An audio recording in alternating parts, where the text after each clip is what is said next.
Lauren, we're live. Hey, Sean. Thanks for having me. Yeah, thanks for coming on the show. I've been trying to get you on for a long time. So I'm Just a few glad. things going on. Yeah, yeah. But I'm glad that we were able to make the time. Excited to talk about your journey, but also to be able to share it with the audience. So let us know a little bit about yourself. We love to kind of start in this past, kind of framework of like pick us back as far as you want to and help us learn a little bit about you and excited about hearing about how you got into the work that you do right now. Yeah, absolutely. Thanks for asking. Let's see. So I think you know this about me, but just for the sake of the audience, I am a native of Massachusetts. I grew up in Central Mass, kind of in the Worcester area. So for those that are listening that might know the area, in a very small town. And I really didn't have anybody in my family that worked in any type of a corporate job. My mom was a postal woman, so she carried in letters and delivered mail way before there was Amazon. And my dad owned a small business in town. And, I offer that up just as a backdrop to, I guess, what is one of the themes that's maybe contributed somewhat to my success, but is really just, having 2 strong examples of just real hard work, in my household, and so that was, just my sort of humble beginnings, and then, they had always talked to me about the importance of, education and just trying to be the best that you can be and just, as a person, but also, intellectually as well, so I went to Boston College for my undergrad and loved it there. I'm such a fan. Um, I had a great educational experience as well as obviously met, some lifelong friends and, just hold a very fond place in my heart for BC. And when I went to BC, I didn't really know what I wanted to do, but, having a dad that owned a business, I was like, oh, business is just something that's pretty universal. I didn't really think I would go into corporate per se. I always actually thought I would be an entrepreneur. And again, I think that's another theme through um, some of the some of the ways I approach work. I just, think of it a little bit differently at times, which I think has been a bit unique. But yeah, so I pursued a degree in business, and when I was going through my undergraduate courses, there's prerequisites, and there was this class that I was required to take called organizational behavior, and I'd never heard of it. I was like, I don't know what this is. I actually had declared as a marketing major simply because that's what my older sister had declared as, and I was like, oh, that sounds like a good thing. And so when I took this OB class, I thought to myself, "Oh my god, I really love this. This is kind of like psychology." I knew I didn't wanna go into, like, medicine or any type of clinical thing, but I was like, "Oh, wow, this is like the psychology of business. This is really cool." So I decided to double major simply because I was like, "I'm not convinced there's actually jobs that do this."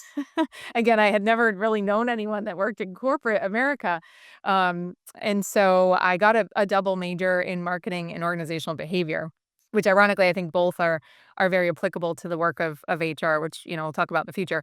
And then when I was looking for jobs, it wasn't the greatest market. It was still like a year or 2 after 9/11. Like, the market wasn't that great, and I went to a job fair at BC, and I was talking to people, and I thought to myself, "Oh my god, this is an actual job." I was talking to the on-campus recruiters, and I thought to myself, "Oh, this will be a fun job." It's kinda like marketing. It's also, a part of an HR function. I did the whole on-campus interviewing process at BC. No one hired me. Um, so that was interesting. I kinda came out and was like, "Great," like, I'm not employable." I ended up working for my dad's business, for the first year or so, and then, I ended up getting a job in a recruiting agency, a staffing agency, and that's where I cut my teeth in recruiting. And, for anybody that has a recruiting background, I have so much respect for agency recruiters because it's hard. It's like a sales job. Um, and so I did that for, I think, about a year or 2, and then I decided that I wanted to go in-house. And so I, worked for a luxury real estate company as an in-house, recruiter and then just kind of, started in inside companies from there on out. Um, I At that time, I was living in Chicago, and I had moved back to, Massachusetts to be closer to family, and I, worked for a company at the time called EMC, which was later acquired by Dell. So, for my listeners that might be in the Central Mass area, it's a very big company that a lot of, my professional colleagues have spent time at. Really awesome company in tech. And that was the first time I'd ever worked in tech, and I remember thinking, "I have no business being in this industry because I can barely use my phone." Coming from, like, a luxury real estate, kind of industry, I was like, "Oh, well, we'll see how this goes," whatever. And I actually had left a permanent job for a contract, recruiting gig, which again was another risk, but I think that goes back to, like, some of the entrepreneurial roots that I have where I'm like, "Okay, well, I'll just try this out." Lo and behold, I was there for quite a long time. I think it was, like, 7 years or so, and I had developed my career as a recruiter. I just kinda kept putting my hand up for different projects and things. I knew I wanted to do something maybe bigger or broader than recruiting, but, I didn't really know how to navigate towards a path to, like, an HRBP or some other type of work, so I thought, "Well, I'll just keep putting my hand up for things, and then I can kinda curate experiences, and hopefully someone will just, see that I do good work and give me a shot." So, I ended up just growing in my role, took a couple of real sidewinder different types of roles. At one point, I managed the global mobility function for EMC, which was totally cool, really unique type of job, but I loved that. I, led some recruiting teams in the leadership role. I moved into operations, and, long story short, there was an opportunity where EMC was spinning out a couple of business units with VMware and, GE, and they had asked me to relocate to San Francisco to be part of a seed team for this company that they were starting called Pivotal. And that was an opportunity. I was like, this seems like a once in a lifetime shot. So I had a 2-year-old at the time, and it was like a wild, change for me. But I said, yes, I'm going to just move to San Francisco and take off. And that was the first step into what I would say is like building these hyper growth sort of startup on steroids type things. Essentially what the opportunity was there was 800 employees that were being mashed together into one company from all of these different legacy companies, and we had to figure out how to stand up all of the people infrastructure to support them. So it was really, really cool opportunity. It was basically like a build on steroids. And I was there for close to 5 years. And it was just such a formative experience. And I became obsessed with building amazing companies from there on out. So I sort of knew, like, okay, I really enjoyed working in larger companies because of the quality of talent and like how sophisticated their operations and systems and all of that were. But I became just so enthralled with like the entrepreneurial nature of like building companies and like being able to put my creative stamp on things. Um, so that's when I started to, pursue working for a little bit smaller companies and really, kind of carved out this niche for myself in, building hyper growth, scaling, tech and software companies. I After that company, I moved back to Massachusetts again. Massachusetts just kept calling me back. I went to be the head of HR for, an AI company back in 2018, which is interesting because AI wasn't really even, like, that popular at that time. Was there for about a year and then got recruited to go to work for DraftKings, which I normally like, I had really long tenures with other companies, and I'm like, "Oof, I don't really leave companies after a year," but something was just speaking to me about the opportunity at DraftKings, and I have to say, after having been there for 4 years, that was probably the most formative, wild ride that I'd ever been on. I learned so, so much, and in that role, I went over to be the VP of talent management and was responsible for scaling culture, all of their performance practices, you name it, like workplace experience, just, you name it, it was sort of in my remit. And it was just an awesome experience where I learned so much. And it was also a time when I, um, I was part of the leadership team that took the company public in 2020. Mind you, April of 2020, so it was right in the middle of the pandemic. That was an interesting one where we were trying to, shift everybody to remote work and figure that out. Um, And yeah, there was just a lot of great experiences, that I had there, and then, left to basically take my first opportunity as a CPO. I went to work for a bit of a smaller company called Skillshare in the ed tech space. Loved that opportunity. The cool thing about that company was that the company had no offices at all, which I thought was really an interesting opportunity to learn about how cultures could succeed or fail without physical workspaces. And so that was so I learned a lot there. And now I'm at Docebo, which is also in the learning tech space, and I'm the CPO, and it's a global company with about 1,000 employees, and I've been there since the beginning of the year. Thanks for kicking us off in the conversation, Lauren, with your journey. It's really cool, and I have I knew a lot of it. I also took a lot of notes that I didn't know. So it's exciting. A couple of questions. Well, first, I think it's really cool that you shouted out agency recruiting and kind of got your start there. I have a similar experience. It was my first job out of college, and uh, geez, what a at least for me, really an opportunity to immediately talk to a lot of people, help a lot of people, be involved in that process. It really it polished me up, because there's not a lot of runway for, I guess, training without doing. You kinda start and you pick up. Yeah, you get thrown into the and that was the time before there was a LinkedIn, really. It was like you're picking up the actual phone and using a phone book to, source people. It was just really interesting. Yeah, Yeah. and yeah, I have the same amount of immense respect for folks that do that work because it's a lot, but I always share the story. I think I might have shared it on an earlier episode, so apologize to the listeners that have heard it, but I think it's funny. That was right when I got out of college, and then, my background before, insurance, I was a high school teacher and a school administrator, Yeah.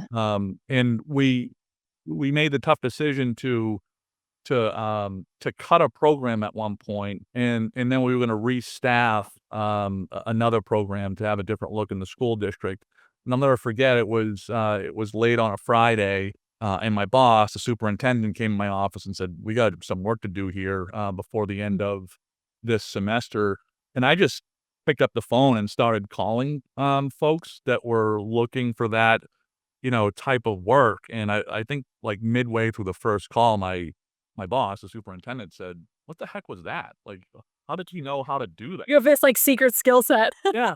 It, like, just it wait, I remembered the cadence, and, it's just funny, and that was really through doing that work for a little bit of time, so I thought it was cool that you shouted it out. Yeah, it's so formative, and I like to say once a recruiter, always a recruiter. It's actually still one of my favorite things to do is build teams because it is just such obviously so important for companies, but, I don't know, it's just that's my heritage, so I love it. Yeah.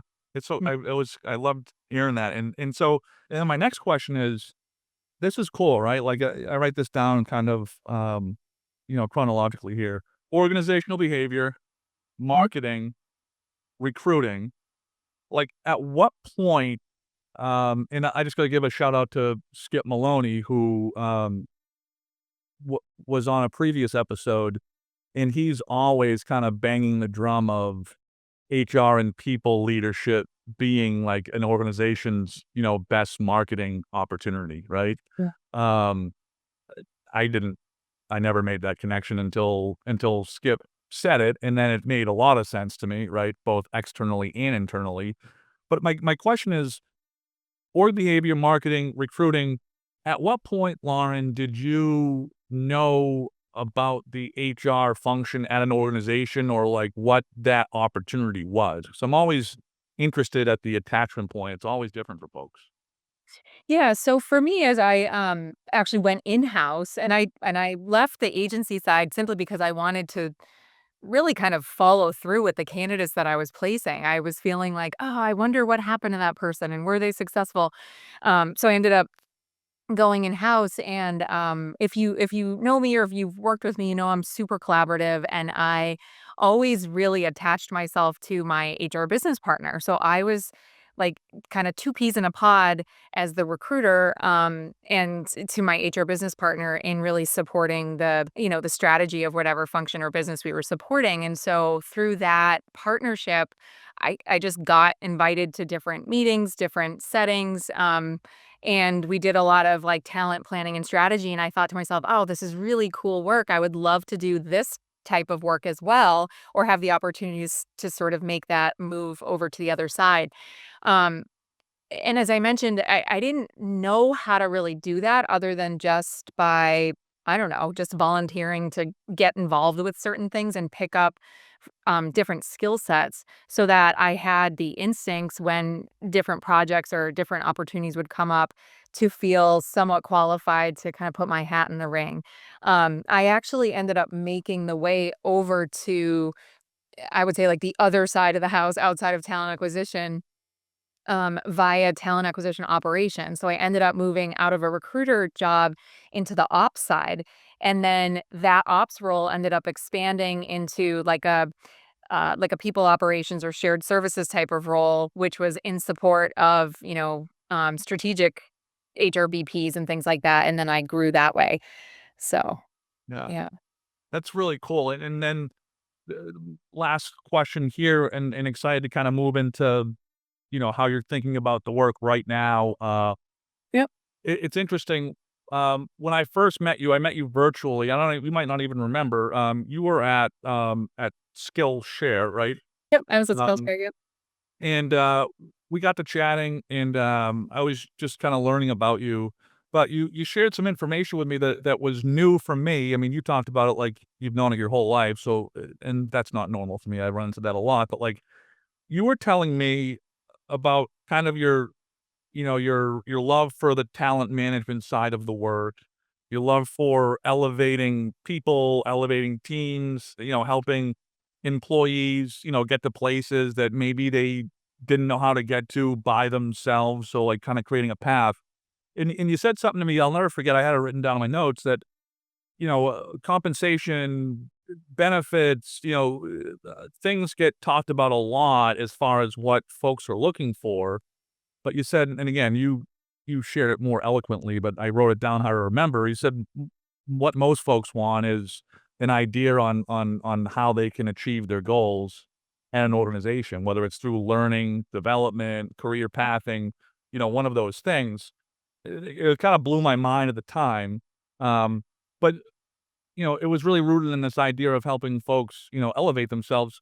And then, fast forward, you end up, leading people at learning companies. Like, is that intentional? Was there coincidence? Like, I've always wondered that. I do think so. Thank you for mentioning that.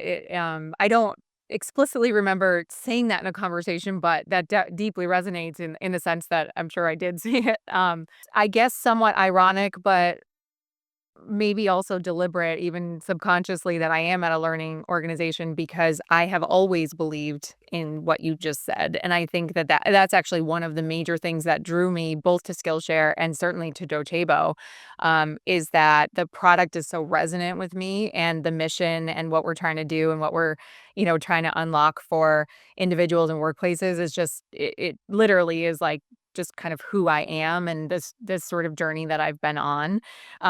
So yeah, I mean, when Docebo had actually reached out to me about this opportunity, I thought to myself, "Oh wow, I know this company and I respect them deeply, as well as this is a perfect fit for me in terms of just the like a resonant mission for what I want to be doing at this stage in my career." I mean, I think when you get to a certain stage, you have more choices of industry and things like that that you can be in, and yeah, I'm so happy to be in an industry that I'm so passionate about. Yeah. It was cool, Lauren. I actually stole it from you.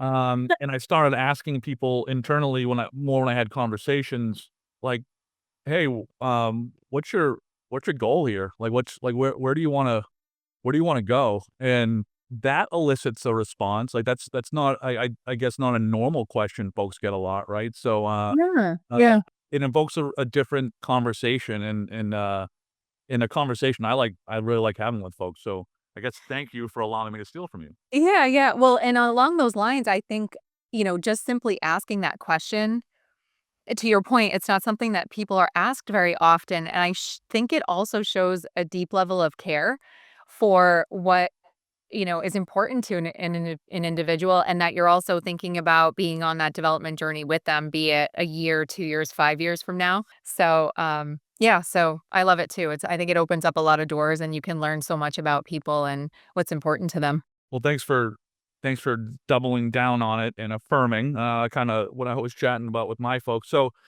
here we are now kind of, present time, Lauren.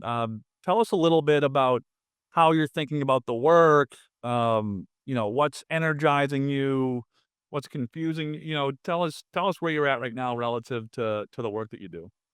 So a lot of the work that, as I mentioned, I'm sort of a I guess my niche that I've kind of fallen into over the years has been working to support companies that are going through transformations. Most of the companies that I have worked for have been transforming by way of either, a strategic pivot, be it, getting into a new dimension of the work, the product is evolving, or there's, a large hyper growth, moment for the company.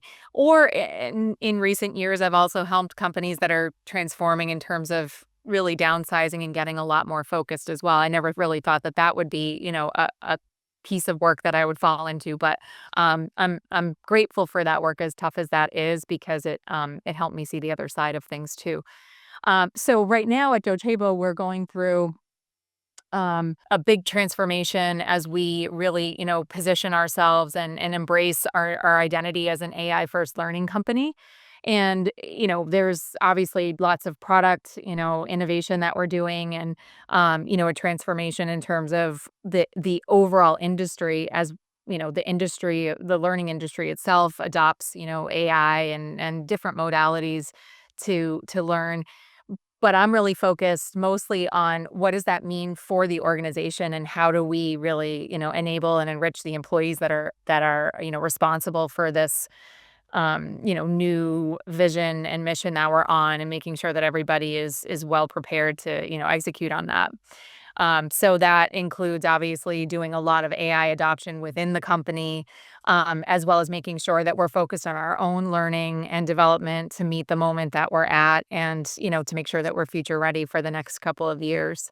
So there's a lot of work that we're doing both on culture, everything from like mindsets to skill sets, that are going to ready us for that. And also looking at our strategy, our people strategy, and making sure that we have the right talent in the right places at the right time to be able to execute on what we need to get done. And that we're taking care of people as they go through change, which is not always easy, and that's just part of a broader well-being arc that we're working on as well. Yeah. So really not much going on, huh? No, there never is in my world. Yeah. Well, that's exciting, Lauren, and it's interesting. We talk a lot about AI on this podcast. We're really at a unique, moment in time, I think, right? And I think, some people really try to dial in, some people try to dial out and say like, where's the trajectory of this thing, and am I or my company like in the right spot?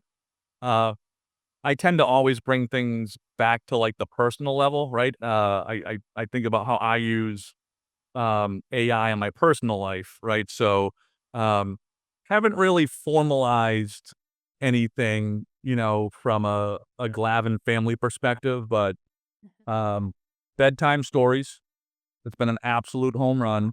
Uh, I read to my daughter's 1st grade class last year and just got the list of first names and provided a couple of, like, nuances about the classroom and the school around it, and Oh, that's fun. I took down the house as the best parent, story, right? So that was pretty good.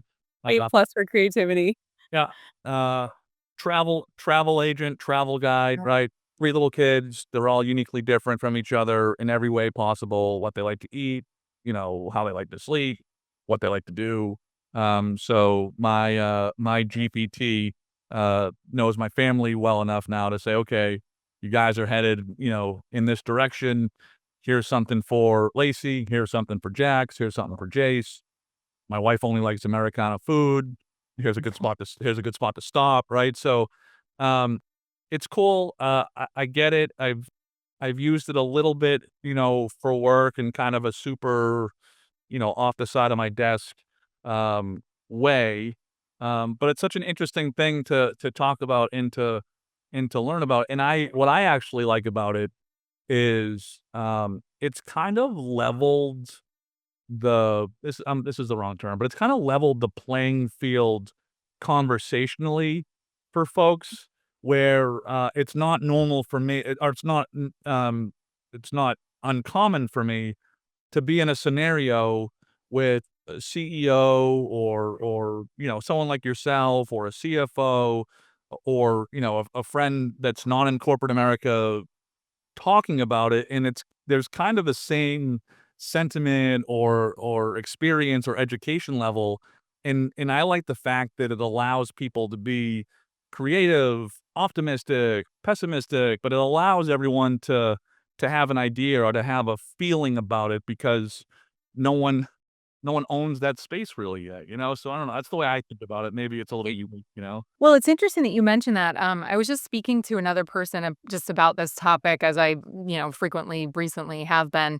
And, I was talking about how AI is so universally accessible now and how its presence is so prolific in not just corporate America, but it's really becoming very pervasive in the rhythm of how work gets done in the world now. Like, for example, I read quite a few articles on this just to keep myself current in terms of how it's being infused into daily routines and practices. I mean, chefs are using it for recipe design, right? Like, plumbers are using it to problem solve things. It's not just something that is accessible for people in corporate or people with certain levels of education or degrees. And I love that because I do think that it is an enabler and like a co-pilot or a thinking partner as you, kind of ask it questions and things like that. I just think it's quite sticky in terms of this next horizon of how the work of humans will evolve and how we can use machine learning or large language models and all of that to really help us put forth really good work that's still very creative, as well, but really, I think, across all different industries. Yeah, it's exciting. And I love chatting with folks like yourself that have a little bit more intel and experience, in the different parts of it because I learn something new every day about it. And I also like there's a little bit part of it that, you can kind of create your own story or create your own ending, which I think Yeah. interests a lot of people, scares a lot of people. But it certainly is unique. Would you compare this to anything? Is it similar, Are we ever seen before? in your career? And just curious, like, how you think about it that way. I mean, I started working, like, after the onset of, like, the internet, right? But I kind of think of it that way because I mean, again, I wasn't in the workforce before, we were largely online, but or maybe even like leveraging social media, for example, as like a true like business professional tool. Maybe that's another thing because I was actually in the workforce before social media was a thing. Yeah. Um, but in either of those examples, in any event, it's like, we are very attuned to working in a specific way with specific tools and specific methods and modalities, and we sort of, in our minds believe that that's it, like, that's how to work, right? It's like pen and paper and files, and you sort of walk over to someone's office, and you meet, and you get, something done, and you mail a letter and things like that, but then all of a sudden, it's like there's this thing called email, or there's this thing called, like, the internet that you can, like, research things on, and you don't have to go to, like, a library and look at an encyclopedia. It's pretty interesting, and I do think that this is akin to that, level of revolution simply because the democratization of knowledge and the simplicity of how to access that knowledge in a very, very thoughtful and easy to use way that really has I mean, again, I'm gonna oversimplify this, but just, like, using some of these LLMs like ChatGPT and Claude and things like that, like, you really don't have to be trained on how to use it. You just go in there and prompt it and it gives you good stuff. Now, obviously, you have to use common sense to figure out like how accurate what you're getting is and there's definitely skill sets around like prompting it and refining the outputs and things like that. But I think that it's just a new way of working. It's like a whole new set of tools for us that's I think going to change a lot. Yeah. I love the way that you put that in the analogies that you made, right? Like, I think in my own lifetime, right, like, my mother, God rest her soul, just an amazing person, but she was an executive secretary for the US Air Force, right? I remember her coming home and trying to explain the internet to her twin, son and daughter who were 6 years old, right? And I remember I vividly remember her explaining it to me. I my poor brain was, like, going on this, like, You're this like, wait, what? this time travel thing, and then the last thing she said about it was she's like, "But you can get lost on the internet, so you really wanna be careful," right? And that to me, I was like, "Sounds awful. I don't wanna get lost." What is this thing? That, like so like that and then, like, we sat down for dinner and never talked about it again for a couple of weeks. So I remember just thinking to myself, like, "Why would you ever wanna subject yourself to that?" Like, no Yeah, one, right? right. And so, like, that's funny, right? Like, I think of my experience there to where we are now, like, I explain the internet to my kids now, and they're like, "So you just mean everything?" Like Like, it is literally woven into the fabric of how we exist, and that is actually I don't know, maybe in 5 years I'll eat my words on this, I don't know, but I actually think that that is exactly where we're headed with AI. Yeah, so it's just yeah. and how fast we get there, right? And what happens on the way will be interesting. Yeah, yeah. That's really cool. All right, so loved hearing about how you're thinking about the work, right now, generally speaking and specific to you, Lauren. The Mhm. last part of the conversation always kind of rooted in the future. How are you we've already kind of started touching on it, but like how are you thinking about the work, your work, the function heading into the future?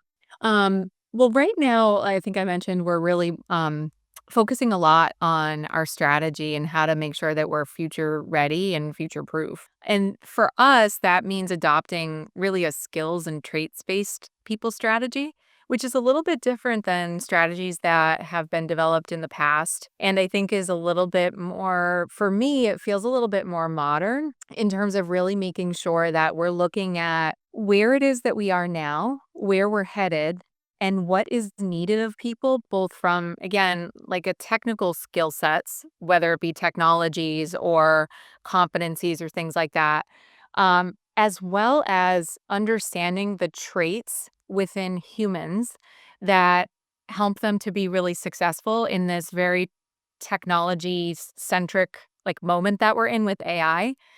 I think that the composition of those 2 things are extremely important for companies to be thinking about because you can focus on all the technical skills and tools and technologies that you want, but if the people that are in your organization are not well equipped from a mindset perspective, from a resilience perspective, from a change agility perspective, it will be really a lot harder for organizations to make those quick pivots and shifts that are so necessary in such an agile and fluid workforce environment these days.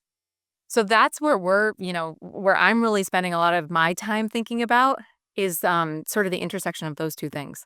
That's a lot, and I don't wanna I that that's fascinating. I don't wanna, like, go flying down a rabbit hole here, Lauren, but, like, so when you say s like, when you say skills, I understand skills, right? Things that you've developed by doing, right, and are able to Or that can be taught. So a simple way to think about a skill is like it's something to be taught. Like, for example, I'll give you an analogy.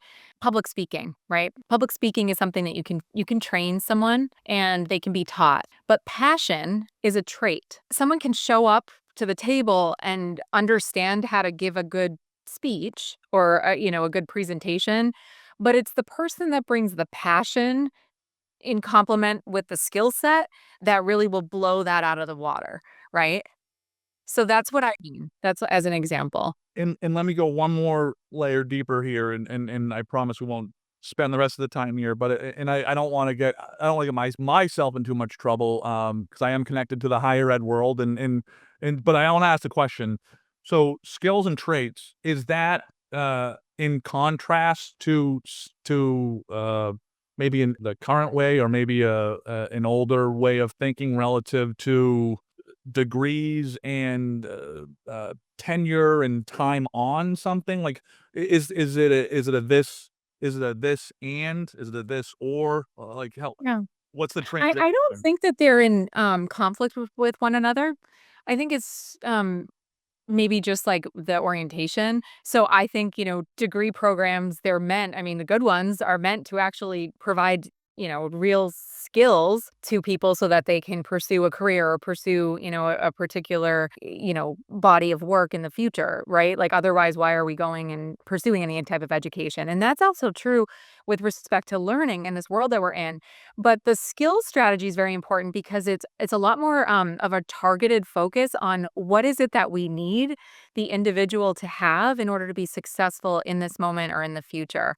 And so for me, it's a little bit more of like a targeted blueprint as opposed to sort of a broad, like, oh, we're just gonna sort of teach you general things versus really being quite deliberate about how we are developing people to be prepared for what's like needed of them. Yeah, And traits are just the inherent qualities that a human will bring to the table or that they have developed through deep formative experiences, like resilience, for example. Like sometimes people develop resilience because of extreme setbacks or tragedy in their life, right?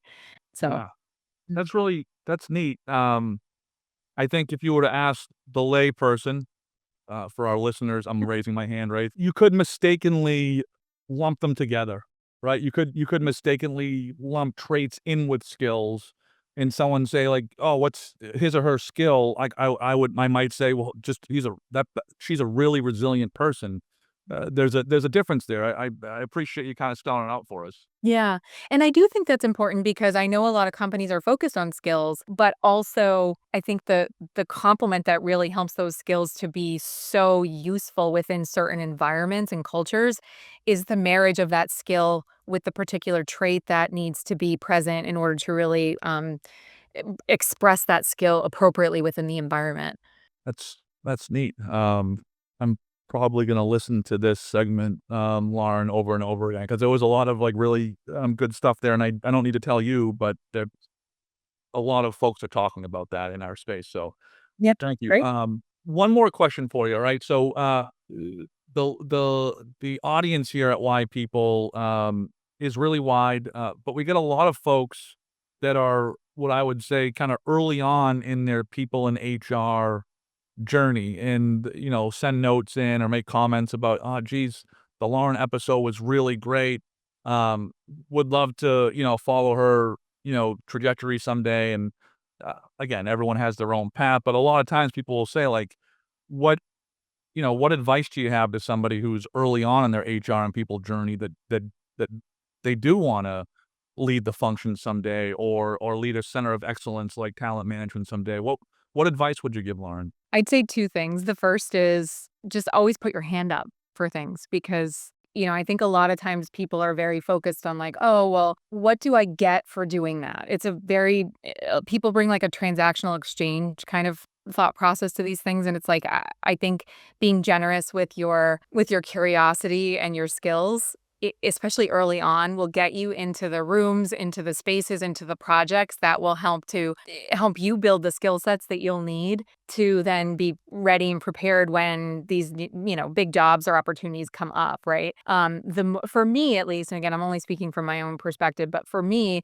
as I sort of did these like tours of duty, whether that be shorter or longer stints across various functions with HR, it really readied me for the C-level position simply because I had context and understanding of a lot of different areas within HR, and I would not have gotten that experience without putting my hand up for things, as well as taking some risks and, jumping into things where I'm like, "Ooh, I really have no business being in this role, but I'm gonna just try it out, and the worst that can happen is it doesn't, work out or I don't like it, and then I can always do something different." So that would be the first thing, and then really quickly, the second thing is, I just think it's so important to always do your best work and to to really like put your best foot forward because that really helps you build your reputation of excellence. And when you have a reputation of excellence, people are more willing to take bets on you and to get you into spaces where you haven't done work because you have a very strong track record behind you. And so, even when it's hard, showing up and just really, really caring about the quality of the work and the quality of the experiences that people have with you, I think are very formative for, you really building a great brand for yourself. Wow, that's great advice. Thank you for that, and Lauren, thank you very much for being a guest, on the show today. This was awesome. Oh, it's super fun. Thank you so much, Sean, for having me, and I hope that I was able to give some fun insights to the listeners out there. Oh, absolutely. Looking forward to seeing you around, Lauren, and hopefully see you in person soon. Yeah, absolutely. Take care. Thanks again. Thank you.